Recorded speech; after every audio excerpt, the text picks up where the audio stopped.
Assalamualaikum warahmatullahi wabarakatuh.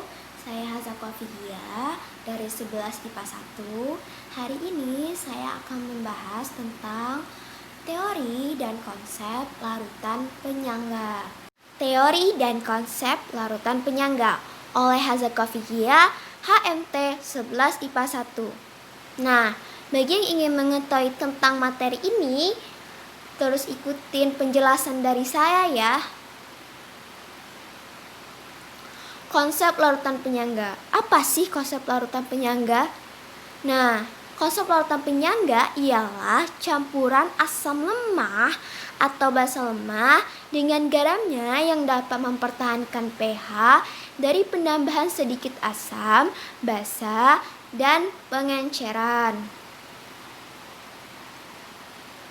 Pengertian dari larutan penyangga. Larutan penyangga, buffer atau dapar, adalah larutan yang dapat mempertahankan nilai pH tertentu walaupun diberi zat lain. Batasan penambahan penyangga. Penambahan asam dan basa dengan jumlah besar sehingga pH-nya berubah dikarenakan penyangga tidak dapat lagi menstabilkan pH dari penambahan asam dan basa. Larutan penyangga asam. Larutan penyangga asam dapat mempertahankan pH di bawah 7, tersusun atas campuran 1. Asam lemah dan garamnya. Contoh Ca3COOH dengan Ca3COONa. 2. Asam lemah dan basa konjugasinya. Contoh CH3COOH dan CH3COO-. Larutan penyangga asam dapat dibuat dengan mereaksikan asam lemah dengan basa kuat. Larutan penyangga basa. Larutan penyangga basa dapat mempertahankan pH di atas 7, tersusun atas campuran 1. Basa lemah dan garamnya, NH3 dengan NH4Cl. 2. Basa lemah dengan asam konjugasinya.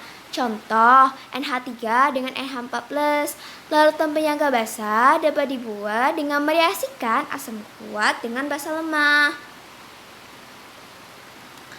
Contoh larutan penyangga. Penyangga terdapat pada air liur di dalam mulut. Pada saliva terdapat campuran antara ion dihidrogen fosfat H2PO dan monohidrogen fosfat HPO 1 yang membentuk keseimbangan. Nah, terbentuknya keseimbangan antara dihidrogen fosfat yang bertindak sebagai asam atau donor proton dan ion monohidrogen fosfat yang bertindak sebagai basa konjugasinya. Fungsi larutan penyangga. Analisa zat kimia dan biokimia, laboratorium bakteriologi, kultur jaringan, obat tablet dan cairan, cocok tanam hidroponik, dan lain-lain.